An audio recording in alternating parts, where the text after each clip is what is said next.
a ver lo que dice el ejercicio 2. Nos dan una función, f de x. Esa función es un producto entre 3 binomios y un monomio, ¿sí? Y nos dicen que tenemos que demostrar que la función derivada igualada a 0, esto es una ecuación, tiene 3 raíces reales y distintas. ¿Qué tendrá que ver esto con el teorema de Rolle? Se preguntan ustedes. A ver, ¿qué se les ocurriría hacer? ¿Qué les parece que esto tiene que ver con el teorema de Rolle?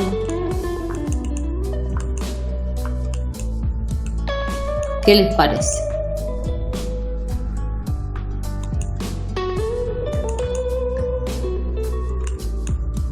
No tengo el chat para nada activado, ¿eh? Antes lo tenía a la izquierda y ahora se me fue. Ahí está, ahí me apareció. Bueno, a ver. ¿Qué se les ocurriría hacer? A ver si los ayuda graficar esta función en GeoGebra. A ver si mirando la gráfica de esta función se les ocurre hacer algo vinculado con el teorema de Rolle. ¿Qué les parece? ¿Qué les parece? ¿Para qué nos serviría a nosotros el teorema de Rolle en este ejercicio? ¿Qué propondrían ustedes para vincular esto con el teorema de Rolle?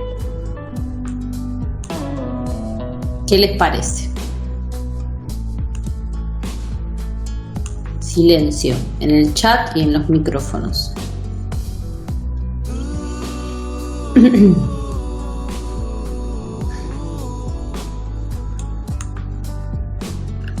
¿Nada? Bueno, a ver, una ayudita. Esta función es la que tenemos acá graficada, ¿sí? A nosotros nos están pidiendo, volvemos al pizarroncito, que demostremos que la función derivada igualada a 0 tiene 3 raíces reales y distintas, ¿sí? ¿Podemos calcular la función derivada de esta función? ¿Nos conviene trabajar f de x de esta manera o nos conviene escribirla como un polinomio? ¿Qué les parece? Si aplican distributiva y escriben f de x como un polinomio, ¿de qué grado va a ser ese polinomio? Bueno, a ver. Bueno, a ver. Nosotros ahí tenemos f de x sin aplicar propiedad distributiva. Si yo les pregunto a ustedes, ¿me pueden decir cuáles son las raíces de f de x? ¿Conviene que apliquemos distributiva? ¿O ya al tenerla expresada de esa manera conocemos cuáles son las raíces de f de x? ¿Conviene distribuir? ¿Conviene trabajar como me la dieron? ¿Qué les parece? Si distribuyen van a llegar a un polinomio de grado 4, ¿no? Pero ¿conviene o conviene que trabajemos la expresión de f de x de esa manera? ¿Y para qué me interesa a mí determinar las raíces de f de x? ¿Cuáles les parecen que son las raíces de f de x? Silencio, nadie contesta. 0. 0, muy bien. 1. ¿Qué más? 1. 2. 2, ¿qué más? Y 3. Bien, entonces, acá, ¿hubiera convenido aplicar propiedad distributiva? Si aplicábamos propiedad distributiva nos iba a quedar un polinomio ¿de qué grado? 4. De grado 4. ¿Era conveniente aplicar distributiva o para conocer las raíces de f de x ya me la dieron factoriada? Era más fácil trabajar de esa manera. Sin No, aplicar. Es más fácil así, sin factor. Claro, sin aplicar parcela propiedad distribuida. Porque generalmente uno empieza, bueno, a ver, aplico propiedad distributiva y medio que no sabe para qué lo hace. Se podría, no pasa nada, pero en este ejercicio, si quiero saber o determinar cuáles son las raíces de f de x, no conviene. Ahora, no es lo que me pide el ejercicio, porque a mí me piden que yo determine las raíces de la función derivada, ¿sí? Quizá lo único es más fácil determinar por ahí la función derivada, ahí sí aplicando propiedad distributiva, si quisiéramos encontrar la función derivada. Después, en todo caso, eso lo vamos a hacer. Bueno, a ver, ¿qué tendrá que ver esto con el teorema de Rolle? Vuelvo a compartir el GeoGebra que tenemos por acá, ¿sí? Fíjense, acá están las raíces que recién me marcaron: 0, 1, 2 y 3. Es una función de tipo polinómica. Si es una función de tipo polinómica, sabemos que es continua en toda la recta real, ¿sí? Y además, la derivada de una función polinómica va a ser otro polinomio, es derivable también en toda la recta real.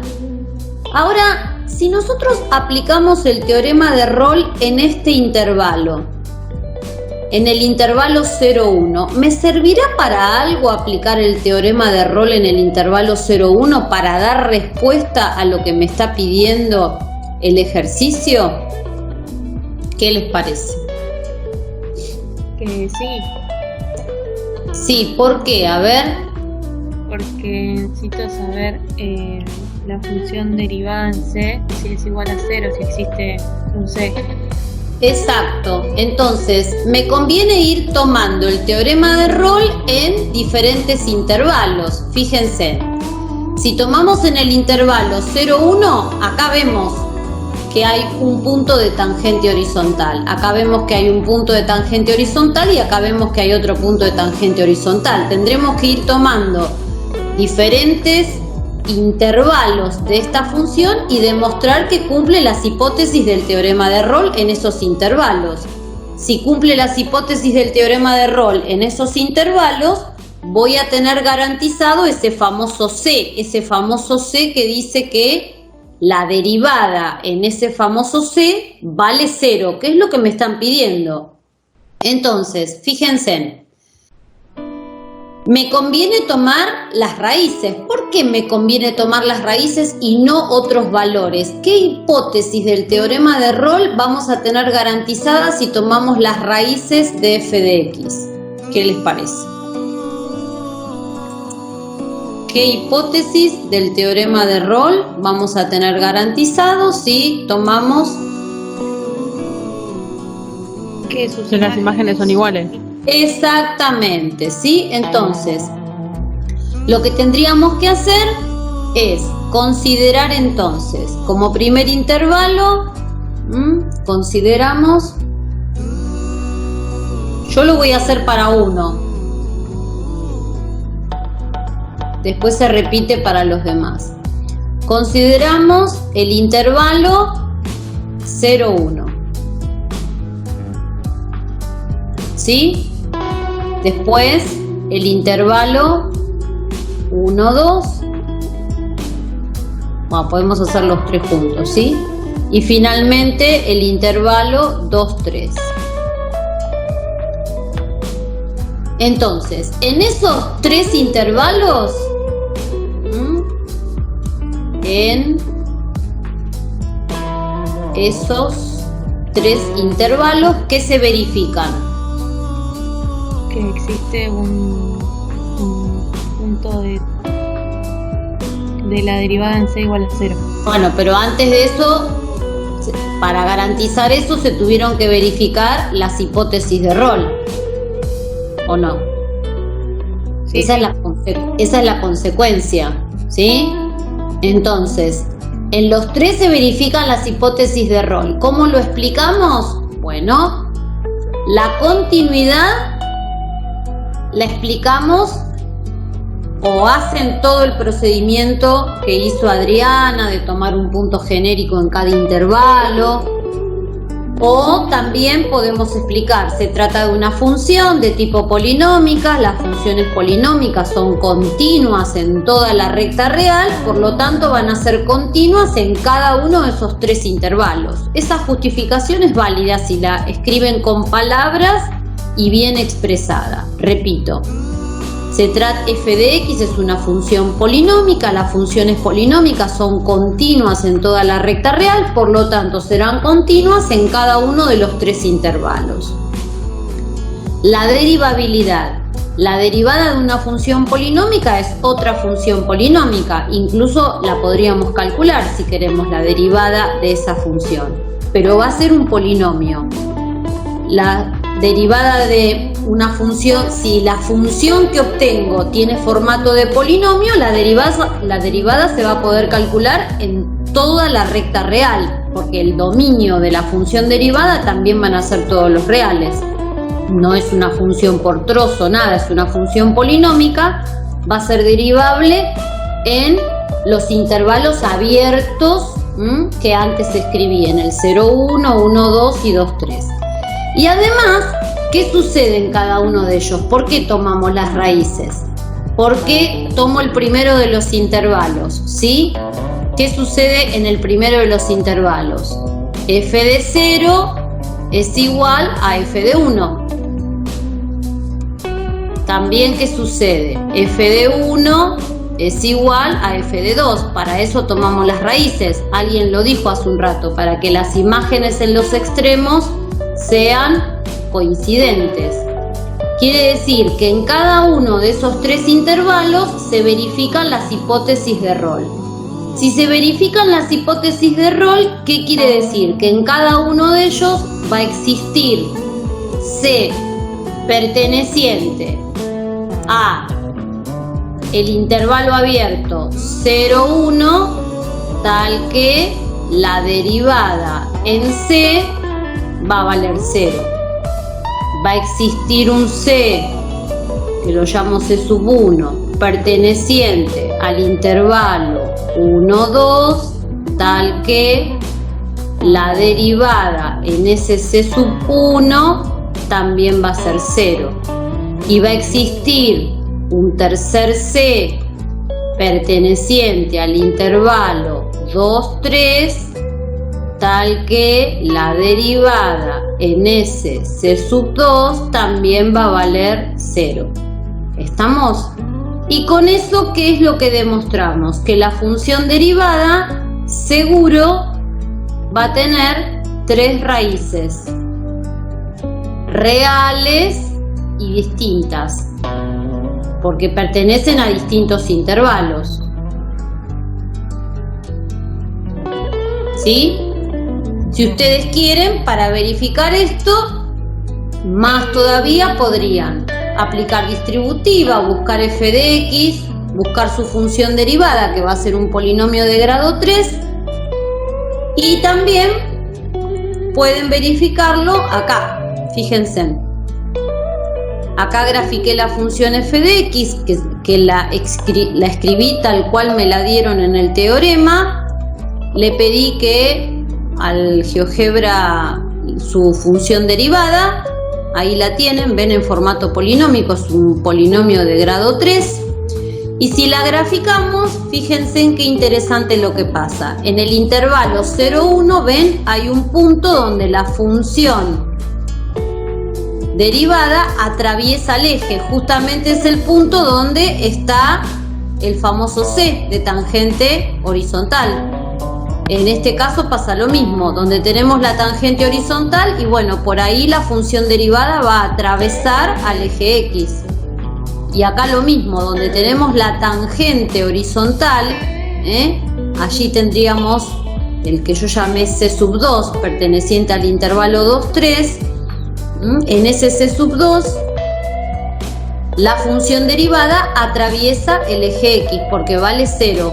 La roja tiene 3 raíces reales y distintas. Cada una de ellas pertenecen a esos intervalos que nosotros determinamos previamente el 0,1, el 1,2 y el 2,3. Fíjense en que el ejercicio no nos dicen que determinemos las raíces, no nos dicen calcule cuánto valen las raíces, nos dicen que simplemente aseguremos de que existen esas raíces, ¿sí? No es fácil resolver esa ecuación de grado 3. Si fuesen enteras o racionales, bueno, se pueden llegar a buscar por Gauss, pero si no, hay una de ellas que es racional, la pueden buscar por Gauss y después si quieren hacen Ruffini y les queda una cuadrática y la buscan por fórmula resolvente. No es difícil en este caso calcularlas, pero el ejercicio no me pide que las calcule, sino que justifique que existen 3 raíces reales. Una seguramente va a ser 0, la otra será 1, y la tercera será 2, y algo. ¿Se entendió, chicos? El ejercicio, esto después lo transformo en PDF y se lo mando a Adriana para que se lo suba, no sé, ahí se lo sube a Classroom o si quieren se lo subo a Miel, no tengo problema. Transformo en PDF este pizarroncito y se lo subo. Bueno, muy bien. ¿Seguimos con otro? Vayan en la guía al ejercicio 5. ¿De qué otra forma, chicos, se puede escribir esa función? ¿Como raíz? Sí. ¿Raíz qué? Raíz de 3 de x al cuadrado. Raíz cúbica Eso, de raíz x cúbica. al cuadrado. Bien, ¿cuál les parece que es el dominio de esa función? Todos los reales, profe. Todos los reales, no tienen ningún inconveniente esa función, son todos los reales, ¿sí? Bueno, muy bien.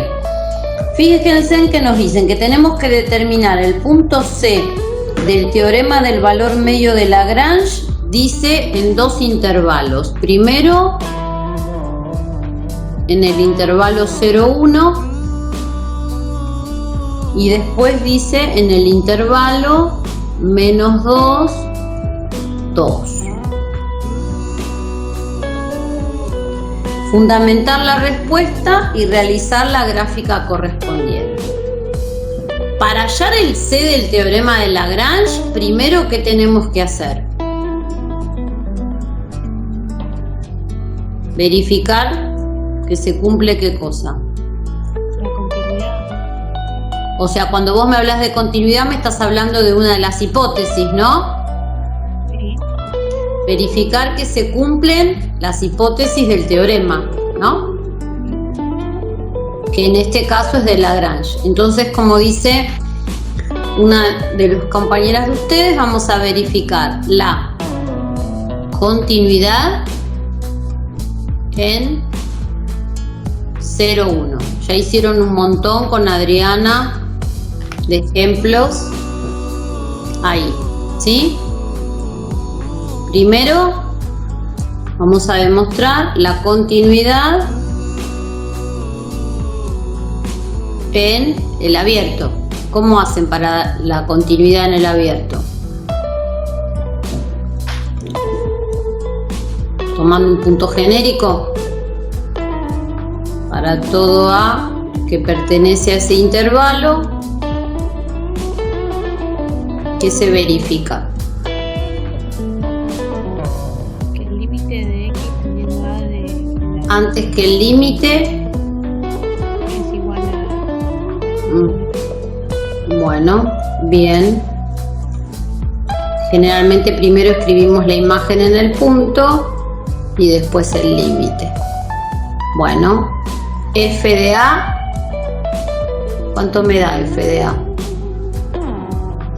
Es simplemente verificar que se trata un límite por sustitución directa, que no es un límite indeterminado, que es un límite que se puede hacer aplicando propiedades. Este límite se puede hacer simplemente sustituyendo a la x por a. Sí. Sí, esto también es raíz cúbica de a al cuadrado. son iguales. ¿Estamos? Es continua en todo punto interior al intervalo. ¿Qué más hay que demostrar? Para demostrar la continuidad en ese intervalo. En el intervalo cerrado, ¿qué tenemos que verificar también? Los límites laterales. La continuidad lateral en 0 y en 1, ¿sí? Bueno, entonces ponemos continuidad lateral en x igual 0, que hay que estudiar en 0 por derecha o por izquierda. Por derecha. Por derecha. Bien. Bueno, es algo bastante parecido, ¿no? F de 0 tiene que ser igual al límite para x tendiendo a 0 por derecha de f de x, ¿no? Que es la raíz cúbica de x cuadrado. Y bueno, ¿es correcto esto? Sí. Bien. Y después, continuidad lateral en x igual a 1, esta vez por izquierda. Entonces, ¿qué escribimos? F de 1 igual al límite para x tendiendo a 1 por izquierda de la raíz cúbica de x cuadrado. Y esto es así. Verificamos la continuidad, como hacen siempre con Adriana. Primero en un punto genérico que pertenezca al intervalo abierto y después en los extremos laterales. También, ¿cómo se podría verificar en este caso la continuidad? Como les dijo Adriana, es una función polinómica. Las funciones polinómicas, por su naturaleza, son continuas en toda la recta real. Por lo tanto, van a ser continuas tanto en el intervalo 0,1 como en el intervalo -2, 2. También se podría verificar utilizando palabras o álgebra de funciones continuas, en este caso atribuyendo que se trata de una... esto no es una función polinómica, ese es el problema. Acá no tengo una función polinómica, tengo una función irracional. Tendría que justificar que esa función irracional, por sus características, por álgebra de funciones continuas, es continua, ¿sí? Acá no puedo usar lo de polinómica como usamos en el ejercicio anterior. Tendría que utilizar como modelo las funciones irracionales. Pero bueno, están tan acostumbrados a hacerlo así que a veces en lugar de utilizar las palabras conviene hacer todo este trabajo. Bien, ahora ¿qué más tenemos que demostrar? Que sea derivable en el intervalo abierto. F de x, primero hago una pregunta. F de x, ¿es derivable?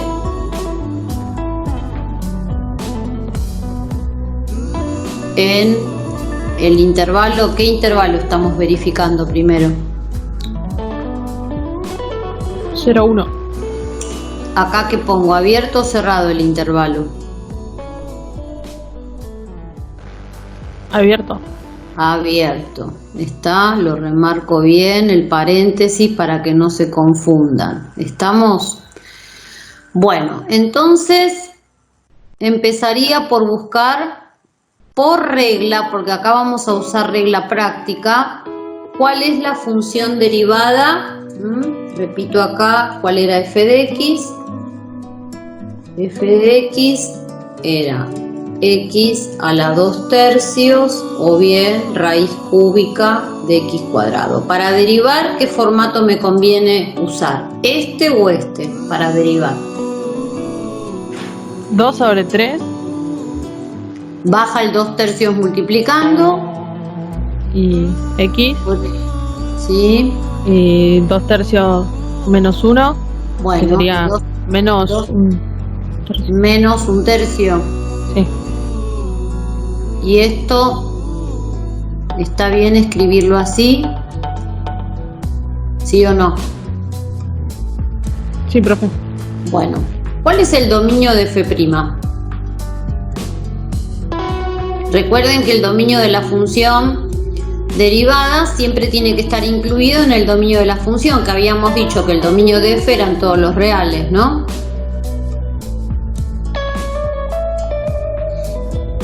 ¿Todos los reales positivos? ¿Reales positivos? ¿Por qué reales positivos? Porque la raíz no puede ser negativa. Pero es una raíz cúbica. Todos los reales menos el 0. Ahora me gustó más. El único problema es que tenemos la raíz cúbica, no tiene ningún conflicto. La raíz cúbica se la puedo calcular a cualquier número real, ¿sí? Acá tenemos una raíz cúbica. La raíz cúbica no tiene ningún inconveniente. Acá el problema es que tenemos un denominador y para que esta cuenta de dividir tenga sentido, este denominador no puede ser 0. Entonces, el dominio de la función, como alguien dijo por allí, son todos los reales menos el 0. Este conjunto está incluido acá adentro. En este caso no coincide el dominio de la función con el dominio de la función derivada. Inmediatamente entonces, ¿qué podemos escribir? Que no existe la derivada en 0. Y es en el único punto donde no existe la derivada. En cualquier otro punto que no sea 0, la derivada va a existir, ¿sí? Bueno, para nuestro ejercicio, ¿me importa que no exista la derivada en 0?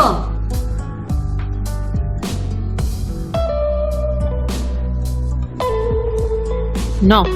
No, porque es abierto el intervalo. ¿Está? Entonces, para todo A perteneciente al intervalo 0, 1, existe f' en A, ya que, y lo justifico escribiendo cuál es el dominio de la función derivada.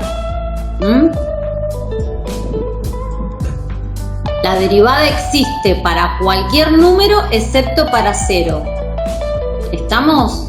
Pero 0 acá no me interesa analizar porque el intervalo es abierto. Entonces, para cualquier número que pertenece al intervalo abierto, esa cuenta se puede realizar. Acá no usamos definición porque esta derivada por definición no es fácil de hacer. Se complica la parte algebraica. Entonces acá se admite que se justifique la derivabilidad a partir de la regla práctica y de trabajar con el dominio de la función derivada. ¿Sí? ¿Se entendió esta parte?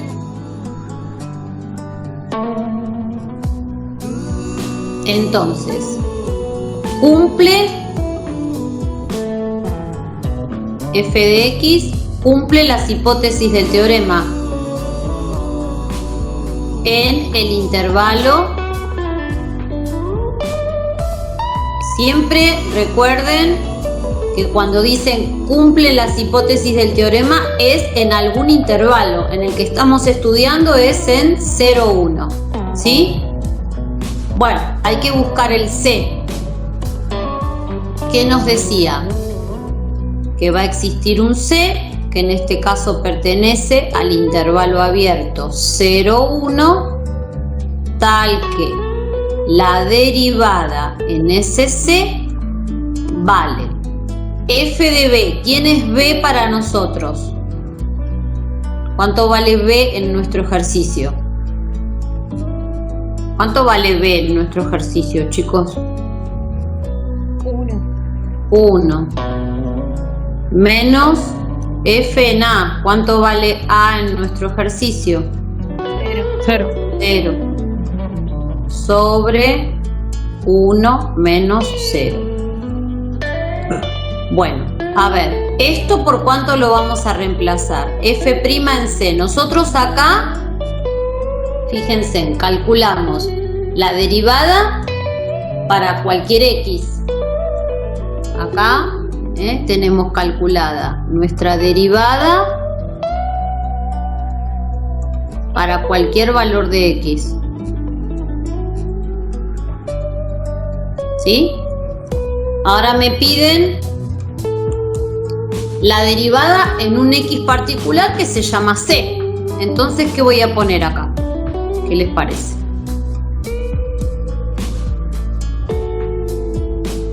¿Qué pongo acá? La derivada evaluada en C. Claro, 2 dividido 3 raíz cúbica de C. En vez de llamarlo un X, ese X se llama C.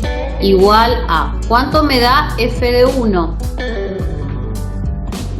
1. 1. Menos f en 0.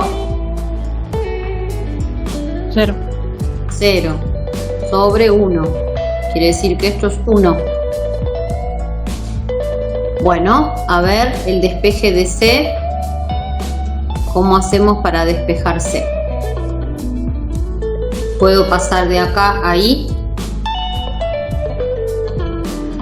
Sí. ¿Esto es correcto? ¿Sí o no? Sí, profe. Bien.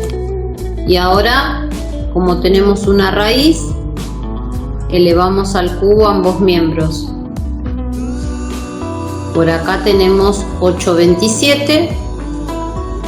¿Y esto es módulo?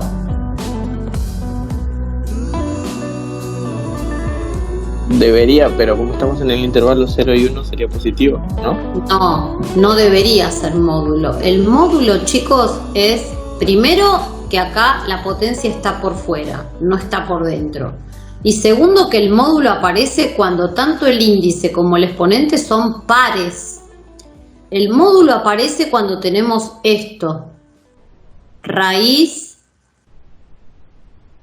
o cuadrada o cuarta o sexta. El módulo aparece cuando índice y exponente son pares y además el exponente dentro de la raíz. Todo esto es módulo de X. Pero cuando es impar no es módulo. Acá vale la simplificación y aunque hubiesen sido pares también, ¿sí? Y esto es C directamente.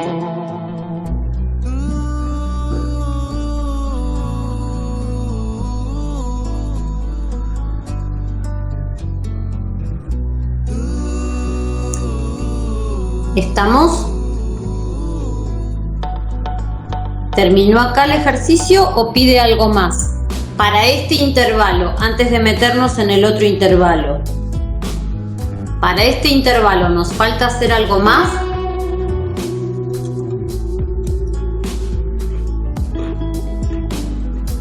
No. Lean bien el enunciado. ¿Qué más me pide el ejercicio? Pide algo más el ejercicio. La gráfica. Ah, la gráfica. ¿Sí? Que la podemos hacer con GeoGebra si ustedes quieren, ¿no? Pero si la quiero hacer a mano, tengan presente que esto es una función irracional. Háganla en GeoGebra si ustedes quieren, para que repasemos cosas que vienen bien para el parcial siguiente. ¿Les parece que es una función par, impar? ¿Qué les parece? Si yo calculo f de menos x, ¿qué va a pasar con f de menos x?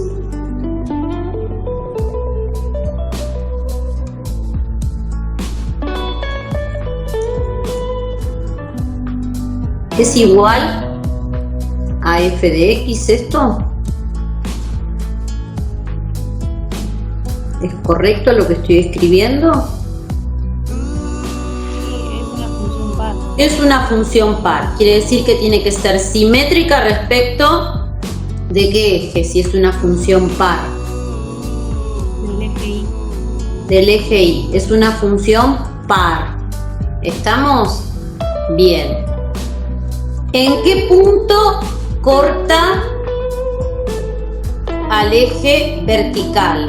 La imagen de 0 dijimos que era 0, ¿no?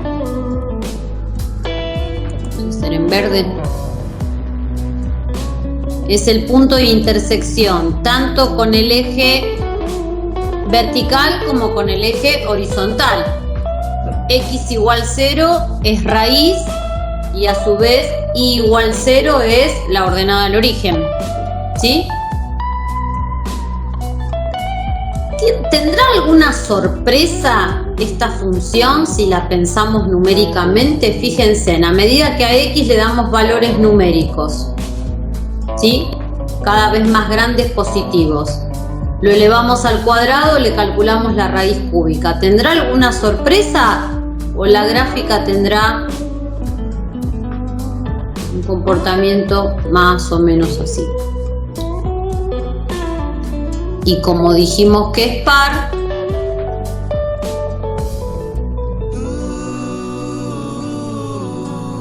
tiene que ser simétrica respecto de y. Igual yo les dije que la podían graficar en GeoGebra. Esto es un poco para que repasemos cuestiones vinculadas a las funciones, ¿sí? Fíjense en que dijimos que en 0 no era derivable. ¿Ven que acá la curva pierde la suavidad? Recuerden que la derivada siempre indica cambio. Acá, en este punto, la curva pierde su suavidad. Es lo que decimos comúnmente que hay un cambio brusco. Un cambio brusco, pierde la suavidad la curva. Estos puntos se suelen llamar puntos cuspidales. Son puntas. Ese cambio brusco indica que no existe la derivada en ese punto, que es lo que antes habíamos visto en forma analítica.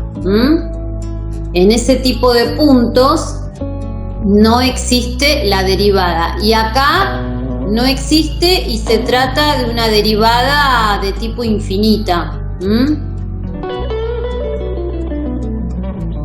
Bueno, vamos entonces a concentrarnos en lo que nos pidieron. ¿En qué intervalo tenemos que trabajar?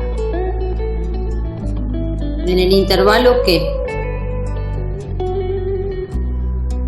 0, 1. Voy a hacer una escala así un poco medio grande. Bueno, no, acá tenemos el 1 y la imagen en 1 era 1, ¿no? En ese intervalo nos pidieron trabajar, ¿sí? Ahí, medio que nos quedó chiquitito. ¿Qué tendríamos que abarcar en ese intervalo? Si tenemos que hacer la representación gráfica. ¿Qué hay que dibujar? La secante. Primero la secante que pasa por los extremos del intervalo, ¿sí? Ahí. Esa, me quedó medio gorda, pero es esa, ¿sí? Esa sería la secante que pasa por los extremos del intervalo, ¿sí? Ahora, nuestro C, vuelvo a la página anterior.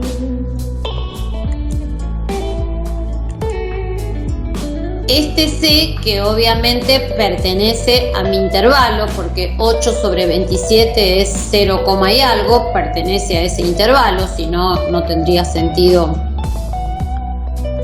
No puede no pertenecer porque en este caso al encontrar un único C y verificarse las hipótesis, sí o sí tiene que pertenecer al intervalo. Igualmente siempre se tienen que fijar en eso por si despejan mal. Si esta cuenta les hubiese dado 1,8, empiecen a pensar que hicieron algo mal en forma algebraica, porque no pueden darles un valor de C que no esté dentro del intervalo. Si se cumplen las hipótesis, el C tiene que existir. Si este C me da por acá afuera, quiere decir que metí la pata en algún proceso algebraico. Entonces, marco el C, hago esta cuenta, 8 dividido 27, que va a ser 0, y pico. ¿Y qué se traza por ese punto C? Ahí sí, lo que dijo alguna de las compañeras hace un rato. ¿La recta qué? La tangente, ¿sí? Que va a tener que resultar paralela a la secante, ¿sí? Bueno, acá lo estoy haciendo más o menos aproximado. Ahí tendría, tengo que volver al lápiz. Ahí tendríamos aproximadamente nuestro C igual a 8 sobre 27. Recuerden que C es un valor de X. Subo, busco la imagen de ese C en mi función y por allí trazo la recta tangente. Y ambas resultan paralelas. Todo esto lo pueden hacer con GeoGebra. La excusa de hacerlo acá fue repasar algunas cuestiones vinculadas con funciones. ¿Sí? Bueno, ahora habría que verificar lo mismo, pero en el intervalo -2, 2. ¿Se cumplen las hipótesis del teorema en el intervalo -2, 2? No. ¿Qué les parece? No. ¿Cuál es la parte de las hipótesis que no se cumplen? Cuando detecto que hay una hipótesis que no se cumpla, directamente ataco por ahí. ¿Qué es lo que no se cumple? ¿La continuidad o la derivabilidad? La derivabilidad. La derivabilidad, porque ¿dónde no era derivable la función?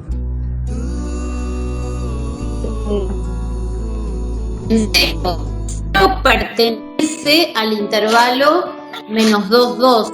Entonces, vamos a agregar una página y escribimos en el intervalo -2, 2 no se verifican las hipótesis de Lagrange y explicamos qué es lo que vemos que no se cumple, ya que 0 pertenece al intervalo abierto, 2, 2 y f' en 0 no existe. ¿Estamos? Ya directamente muestro lo que no se cumple. No hace falta que verifique la continuidad. Ya encontré algo que no se cumple, entonces, si no se verifican las hipótesis de Lagrange, no tengo garantizado ese C. Fíjense, vuelvo al dibujo. Si tomamos como intervalo ahora el -2, 2, ¿qué tipo de secante es? ¿Cómo es la secante si tomo el intervalo -2, 2? Si yo trazaría la secante que pasa por -2, 2, ¿no sería así la secante? Bueno, ¿no sería horizontal la secante que pasa por -2, 2? Porque esta es una función par. Salió medio feo el dibujo, ¿eh? La imagen en 2 tiene que ser igual a la imagen en -2. Entonces, si la tangente es horizontal, fíjense, ¿hay algún C de tangente horizontal acá? No. Al no cumplirse las hipótesis, no tenemos garantizado el C, no existe el C. No se verifica la derivabilidad, el C no está garantizado. Podría existir, sí, pero no está garantizado y de hecho acá no existe. Entonces, para terminar de escribir esto, decimos, por lo tanto, no existe C perteneciente a ese intervalo. En este caso, f' en C, fíjense qué es lo que les decía, que sería f de 2 menos f en -2 sobre 2 menos -2. Y esta cuenta da 0 porque si se trata de una función par, estas dos imágenes son iguales. No existe porque no se verifican las hipótesis. O sea, para una misma función, en un intervalo se verifican siempre Las hipótesis de los teoremas están asociadas a un intervalo. En este caso, para una misma función, en un intervalo las hipótesis se verifican y en otro intervalo las hipótesis no se verifican. Para cualquier intervalo al que pertenezca al cero, las hipótesis no se van a verificar. ¿Estamos? Vamos a otro ejercicio que me pidió Adriana que haga, que es el 6A. 6A. Lean, empiecen a leer ustedes un poquitito y a ver qué se les ocurre en ese ejercicio. Si a alguien se le ocurre algo, activa el micrófono, lo dice. Ahora estoy mirando el chat, si quieren pueden. Cuando nosotros tenemos funciones, lo que hacemos es relacionar dos variables, ¿sí? En este ejercicio, ¿cuáles son las variables que se están relacionando? El tiempo y distancia. El tiempo. En el eje horizontal tendríamos tiempo, ¿sí? Que está expresado en este caso en horas. Y en el eje vertical tenemos posición, ¿no? Posición del automóvil. Los matemáticos en general a la función posición la llamamos así, x de t. O también S de t, función posición, ¿sí? Son las dos nomenclaturas. Nosotros nos inclinamos más por esta para no confundir, pero en física usan mucho esta notación para posición, ¿sí? Bueno, dicen que a una determinada hora, a las 13 horas, está en una cierta posición, ¿sí? Que no nos dicen cuál es la posición. No nos dicen cuál es la posición, pero sí lo que nos dicen es que a las 14 horas transcurrieron, dice, ¿cuántos kilómetros? Dice 120 kilómetros más adelante, cuando el automovilista pasa por un segundo puesto de peaje a las 14 horas, ¿qué sería ese 120? ¿Esto? ¿Cómo lo llamábamos esto comúnmente? ¿Delta de qué? Delta de I le llamábamos. Claro, pero ahora I es delta de S, ¿sí? Claro. De la función posición, que serían los 120 kilómetros que transcurrieron cuando pasa de la hora 13, porque dice 120 kilómetros más adelante, ¿sí? Eso sería 120 kilómetros. Entonces, ¿qué puedo calcular yo acá? A ver si se acuerdan. Esto es delta de t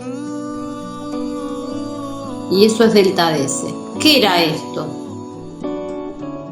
Siempre que armen el cociente incremental, eso es cociente, razón, sinónimos, de cambio medio, razón de cambio medio. Adriana dice promedio,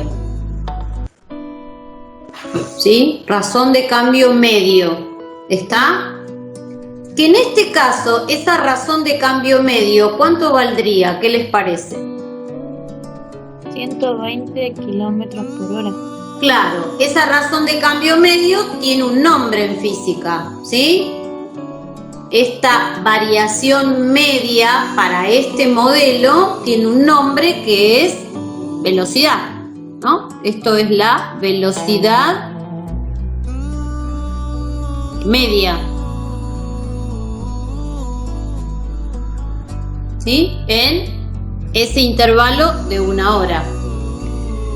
Bueno, el ejercicio dice, explica esto por medio del teorema de Lagrange, suponiendo que la velocidad máxima es de 100 kilómetros.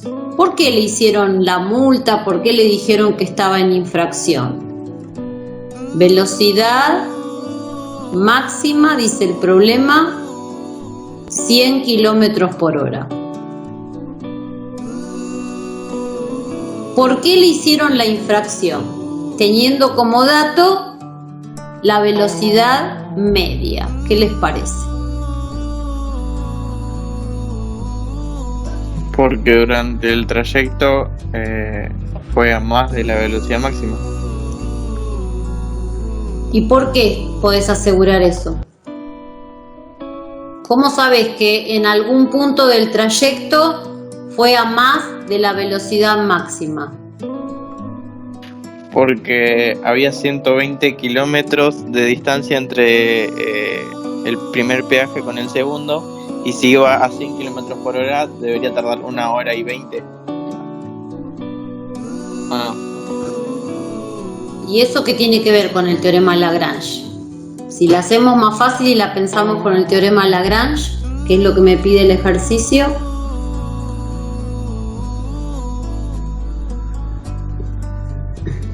ahí ya me complicó, profe. Ah, bueno. Es que el teorema de Lagrange lo que dice es... ¿Se acuerdan que el famoso C, ¿sí? La derivada en el famoso C se calcula mediante esto? F de B menos F en A sobre B menos A. Esto, que fue lo primero que les dijo Adriana, es el cociente incremental. En nuestro caso, ¿sí? La velocidad media, lo que les escribí ahí, delta ds sobre delta dt, la velocidad media vale 120 kilómetros por hora. ¿Qué significa esto? Si la persona recorre un camino sin interrupción, suponiendo que es continua y suponiendo que es derivable la trayectoria, la curva esa que dibuja la función posición del móvil, ¿sí? En algún punto del intervalo, la velocidad instantánea, porque esto, ¿sí? Esto es el cambio instantáneo. La derivada no era el paso al límite de esto. Esto es cambio medio y esto es cambio instantáneo. Entonces, en algún punto de ese trayecto, la velocidad instantánea